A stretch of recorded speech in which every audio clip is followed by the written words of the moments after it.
If I put the lady out there and she tried to do 15 or more 400-meter reps, ran one, jog one with a big volume, and the muscles aren't getting tired quickly, and we're able to gradually develop more lactic acid, more lactic acid, more lactic acid, and it's being dispersed right throughout the body, then we're going to get the desired result of a very low pH level, and that's what we want. Initially, that's what we want. We don't want the short, sharp igloid training at this stage.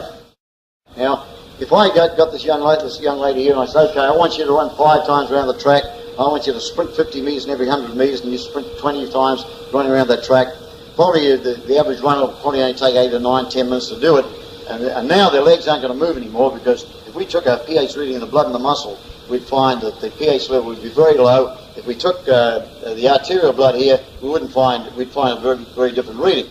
Now, if we're going to get to the end of this period, we now have this development to its maximum, we've got to maintain it. Now, if we do hard anaerobic work, go out, continue doing it, we're going to pull our condition down. If we don't do it, we're going to lose our development. So what we now have to do now is do what we call igloid training, the wind sprints, short, sharp wind sprints, 50-meter sprints. Try and get a low pH level in the muscle. We sprint the straights and float the bends. When you can't really sprint, just stop. There's no point in going down and saying, I'm going to do 12 or 20 or whatever it is. Just get out there. When you can't sprint, stop. We'll do that for about 3 or 4 weeks. Then we'll revert to the 50-meter sprints. Bang, bang, bang, 50 metres in every 100 metres. Sprint, float, sprint, float, sprint, float. And that will maintain your anaerobic capacity and keep you sharp without pulling your condition down.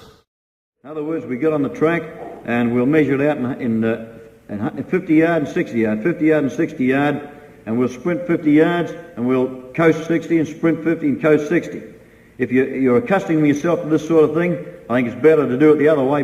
Measure 50 yards out in the middle of the oval there on the grass and put a 30-yard marker there and a 30-yard marker here and sprint your 50 and then trot around, give yourself a bit longer recovery and sprint your 50 again. Now, if you do 3 miles of these things, you're doing 48 sprints in a 3-mile workout.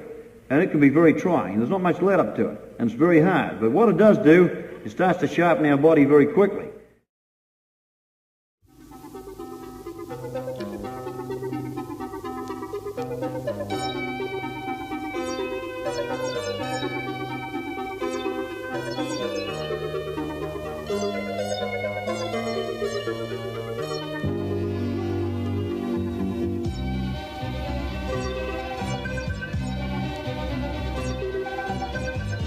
Speed comes about by repeated fast-paced running. Many repeated sprints during these interval training sessions, and the muscles adapt to the task.